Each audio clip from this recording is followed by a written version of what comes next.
Hello,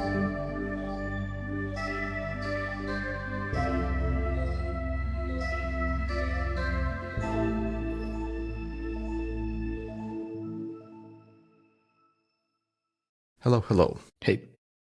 This is Biweeklycast. Your host is still here. I'm Dima Malenko, engineer at Meta. I'm Slava CEO at Savvy L&D Solutions. And today we are having a first kind of a book club. Is that right? In the new setting, sort of. Reimagined. The book club reimagined. Like this. And it's going to be about the book Good Strategy, Bad Strategy, The Difference and Why It Matters by Richard Rumelt. Cool. And I think, Slava, you brought this book to our collective attention, and like, how come? You know, sometimes these books get mentioned again and again, especially in my bubble, like with C-level managers in Ukrainian tech companies. And people are so thrilled that I got curious. I read it. I was opposite from thrilled. And I thought maybe it's just me. And let's see. Yeah, we'll see about that. Interestingly enough, I think I've heard of this book mentioned in some discussions or in other maybe articles or something about strategy. I haven't got a chance to read it prior to this. And while reading the book and maybe searching around a little bit even for our discussion about strategy, I was relatively surprised by how few books are dedicated to this topic. It doesn't seem like that there's a lot on this, which is a bit contrary to what I would have expected. Yeah, but I think many books focus on a specific element of strategizing. They don't go into the strategy overall. There is basically one fundamental one, which might take some time in the future, but that would require a few months of reading. So no rush here. Okay. So you said those other books, they look at specific aspects. Does this imply that this book looks at things more comprehensively? This book does have an ambition of looking at things more comprehensively or coherently, as the author likes to say. And overall, it consists of 3 parts: what's good and bad strategy, what are the sources of power, and strategic thinking, or think like a strategist. Overall, having 18 chapters.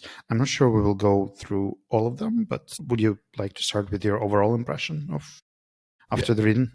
I think it was an interesting read, and you would know that I asked for a little bit more time to think and analyze what I'm reading to be able to articulate what it is. I think two points, one simple and one more complicated.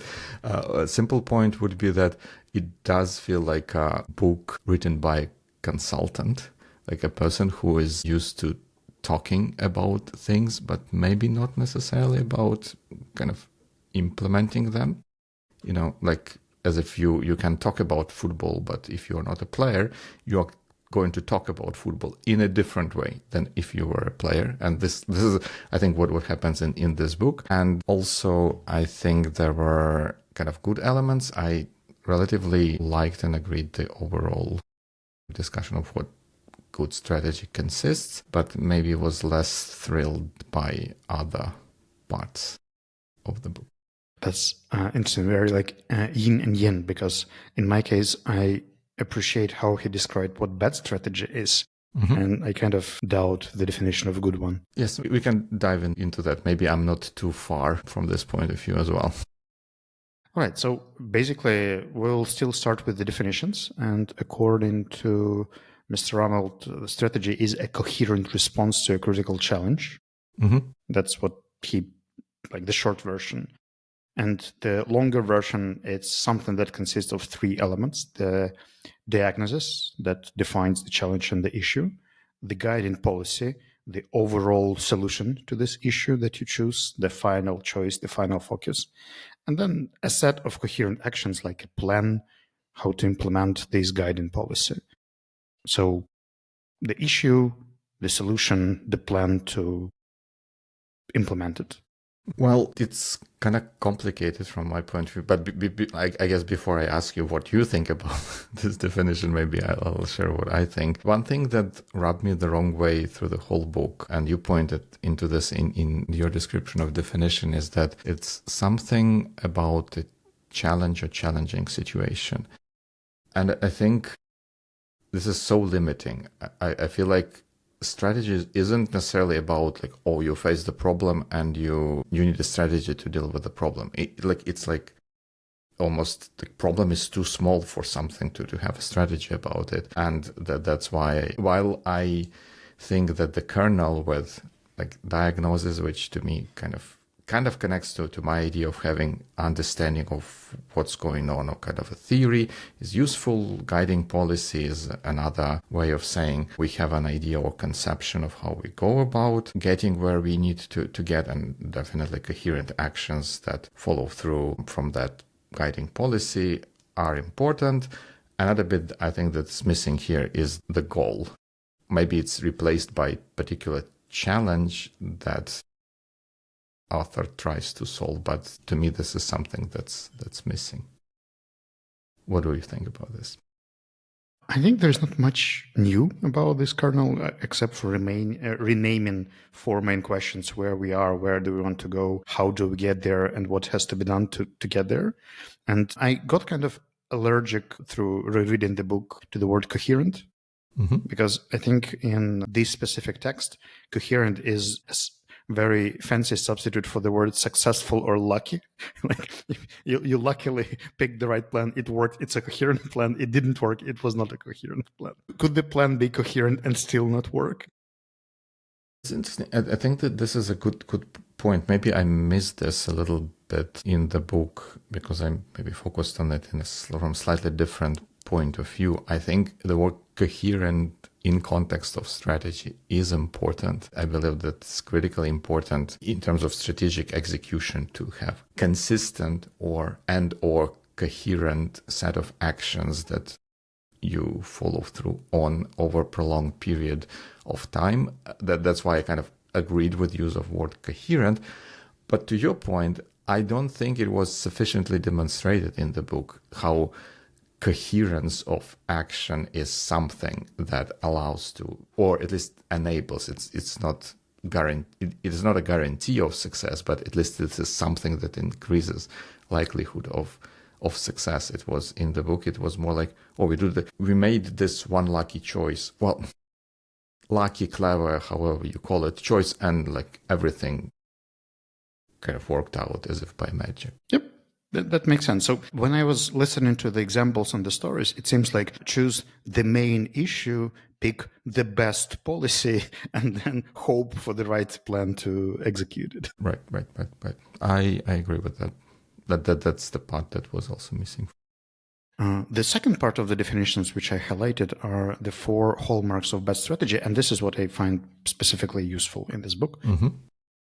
That's probably the only reason why I would recommend reading it, because where this book is helpful is highlighting what is not a strategy in my understanding. The four major attributes of a bad strategy is fluff, like all these fancy wishy-washy terms that don't make any sense. Failure to face the actual existential threat or challenge that you have in front of you, and instead like just trying to fix operational issues. Taking goals for strategy, I think that is a very common thing that I see around, that people focus on objectives and metrics, forgetting what's behind them. And the bad strategic objectives, which is kind of overgeneralized, but I like the examples in the book when he was explaining the. So I would say the top three are more clear. The last one is just, and here are examples how it can go wrong. I agree. I like this part, but I also have a little bit of mixed feelings about that. I think he calls this examples of bad strategy. I would argue that some of those things aren't even a strategy, and it almost makes it too easy for author to poke at those things, because if I take something that's even not a thing, it's so easy to attack this thing. And I'd rather prefer him to look at situations where there was an honest attempt at defining strategy, and then there were some mistakes or omissions made, and describe how that was a bad thing and why that was a bad thing. But if something isn't even a strategy, it's just a fluff, what are we talking about? Well, That is fair. I suggest we can jump to more condensed points and our thoughts that were generated here. Let's say we take 3 points each and go one by one. So why don't you just pick the first idea or thought that you have? Right. So I think the way how I approached this section was like real takeaways or kind of ideas from the book or that were described by the book, which I think are interesting and are useful. It does not necessarily go into like how those ideas are justified in the book, because I have a lot of questions about that. But I think one thing that I believe is important about strategy and strategic thinking and overall strategic approach, which I was delighted that is highlighted in the book, is importance on building on your strength, identifying what it is that you as an individual or company or another entity have going for you, like what's unique thing that you are great at, or like what's your specific strength, and build strategy around that, something like create conditions for that strength to shine and propel you into success, or however you define the end of the strategy. Fair enough. My point would be about the fact that good strategy is about focusing and coordinating efforts, which means the necessity to say no to something. And I think it was quite nicely illustrated in multiple examples on where you had to actually give up some directions and some products and some previously invested efforts in order to succeed in something. I think generally it makes sense, and it kind of correlates with my observations around better strategies. I agree with you. I also highlighted this point for myself. There is a chapter part in the book where he describes or talks about centralization versus decentralization and stuff like that. Maybe too lengthy for the point he is trying to make, but I also highlighted that strategy as a forcing function to let effort of complex organization to focus should not be underestimated, especially in complex multi-dimensional things. And guiding policy, like to borrow the terminology here, everyone can be doing their own thing in a little bit of a chaotic scene, which might prevent the organization from achieving its goals. So was it your point, or it was just a reflection and now there is your point? So no, it was yeah, that's cheating. I realized you highlighted this point. It is a reflection on your point, which I will sneak in another point here. And I think he talks about the importance of diagnosis and kind of facing the challenge and understanding what it is that we are dealing with.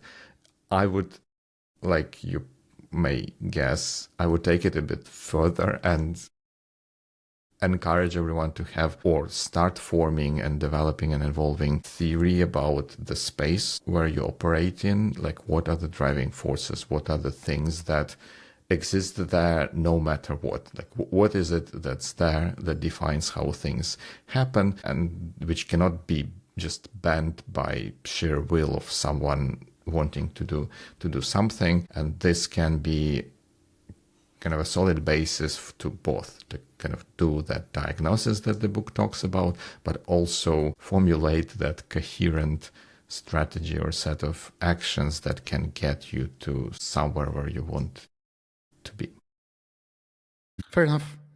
My second point will be 2 quotes and then a little idea that gets from there. Quote 1 is, good strategy may consist of more than a kernel. And I remind you that the kernel is this: the diagnosis, guiding policy, and coherent plan of actions. And the second quote is, there is no way to establish that this guiding policy was a good one. Mm-hmm. And putting these 2 things together, I think that he basically recognizes that in the good strategies, these elements are very important. Like, you have to do the analysis, you have to make a conclusion and find the solution, and then focus on working it out and implementing it. But then there are other factors. Mm-hmm. So he recognizes that there are other factors, that there are multiple ways to solve the issue. And you can know that you picked the right one only when you're done. Like, you've invested and you haven't failed, and voila, you're successful. But that is kind of hard to estimate in the very beginning. And how do you know that your guiding policy is part of a good strategy before the case is over? And as a professor, of course, he studies these things in retrospective and looks back. But I think that for people who actually want to make it as a tool to use it, there is no specific criteria. Like, is it the right issue that I've picked? Is it the effective guiding policy? Is it an actual working, coherent plan of actions or not? And this book doesn't provide any answers. That's why, like, my thought that this book is not about good strategy. Illustrates some examples of good strategies, which are way more than these three elements. Right. Yeah, I would even go further, and this is a reflection. I would even go further that the book looks at examples of strategies that, in retrospect, turned out to be good. And I think probably if I were to pinpoint my biggest dissatisfaction with this book and kind of these kind of books would be that it relies too much on the benefit of hindsight with examples that we look at. It is very true. Strategy may consist of more than a kernel. That there can be other things that we put in place, like maybe additional resources or something like that, or which is kind of a plan is oversimplification. There can be different kinds of steps in that plan.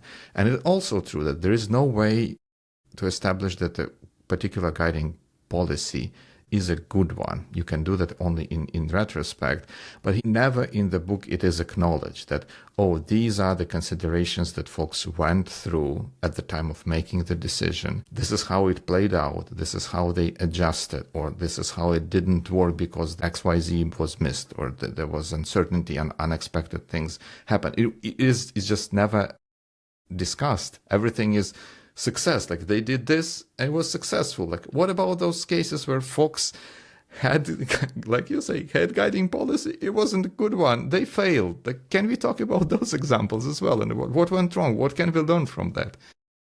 Yeah, I get a little bit worked up, but I think that's that my was a biggest bonus point. Is there an actual point? The actual point maybe somewhat related to this, that in general, and thanks to the author for pointing this out, there is a lot of fluff around strategy. You can almost make anything sound like strategically. We can start strategizing right this moment, and it will sound really, really profound and maybe even beautiful, but it will not be real strategy, right? And we need to ideally cut through the fluff and get to the specific, tangible things that happen. By the way, the fluff section of the book is actually quite illustrative, and I've seen lots of people using such terms, and I read through 20 pages of strategies describing how we are doing the best thing and bringing the highest value to become the top leaders and having the top 7 priorities of something that's very relatable. And I think that my final point is, probably I will rephrase it because I kind of touched it in the previous one. So I would encourage people to look into something that he names the powers, and you probably named it the driving forces. I think what this book is good at is showing that there are some driving forces, external and internal, that can help organizations succeed, and observing them more thoroughly and having a list of what these driving forces may be, not just the ones that you see, but what could be the ones that you don't, could be also a useful exercise. I agree with that. There is a section in the book called The Science of Strategy. It's a little bit pretentious, but I think the idea there is sound. When you formulate a strategy, you have, well, ideally you have a theory of how things work and the driving forces, but then you formulate a hypothesis that if you do approach situation this way, we can get these results and take it from there.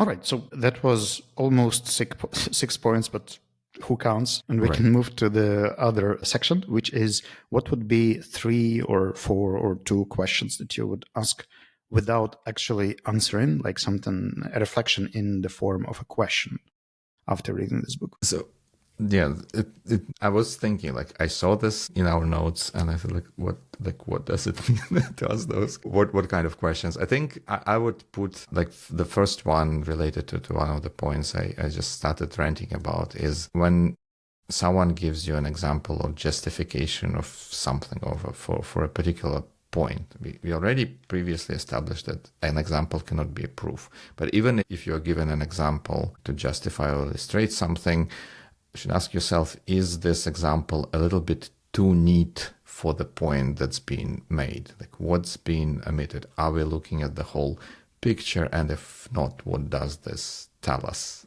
about the point? That's more than one question, but I think it kind of fits in the same general direction.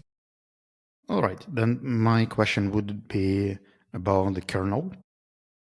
My question is, isn't this kernel just another template that the author actually complains about, that they kill the strategic thinking at the first place? Isn't that what this concept actually does instead? Like, you substitute this vision, mission, and values template into the kernel template without actually changing anything. Yep, there's no way to hide the truth. It may sound like another template, for sure. So, do you have another question? Or I have a question, maybe a more complicated one, and it requires a little bit of a laying out of context, I guess. This book is built, author describes business cases, right? Similar to, in a sense, not too dissimilar how that would be done in business school. And I have growing conviction that the business cases are nothing but fiction, because they tend to omit real life details. They're based on external information and does not necessarily cover the entire thing. So like, let's accept them as being fiction.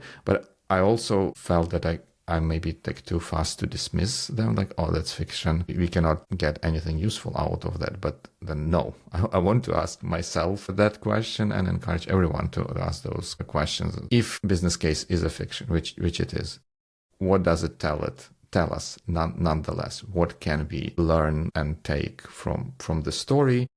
And then it's up to us to see how it's applicable, but let's also understand what it is that we are taking away from. My second question would be,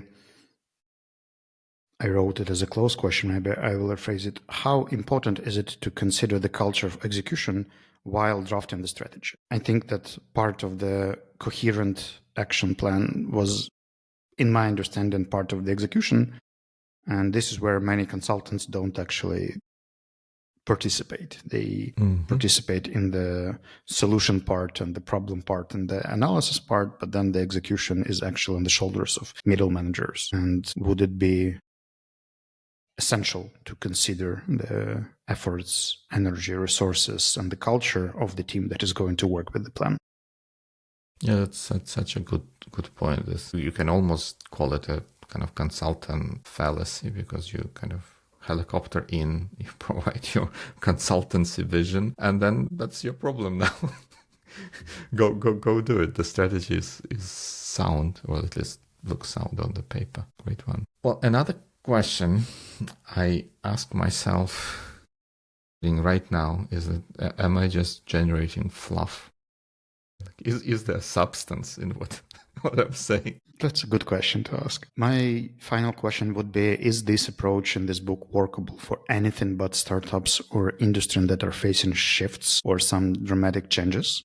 Like, would an average business in Ukraine benefit without having the existential crisis to use this template or framework? And we will leave it to listeners to answer this one. All right, so let's come to the summarizing part. What would be your single takeaway from the book? I don't know, like it is so hard to distill to one single thing, because there are things that I kind of generally kind of liked or nodded to. That's the overall definition of a strategy, which I think kind of ever so slightly aligns with my thinking. It was good to see. Examples I didn't agree with at all. Maybe the takeaway would be, like, think for yourself. Don't expect that you read a book, even especially if it's a popular book, and it will give you all the answers and absolve you from making decisions and rendering judgments yourself. Just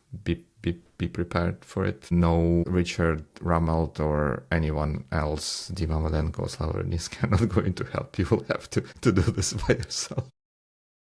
unfortunately. Or fortunately, my takeaway would be that overall, this book is just another book explaining how you should define the right problem, the most important problem, then figure out the right solution, the one that will fix this problem in the best way, and stick to this solution until you get it, which is quite generic, but it is useful in the part of bad examples, of bad strategies, and the description of what can go wrong in the process of strategizing. So I would say if I could rename the book, I would just name it Bad Strategies, and that's it. It's a good point.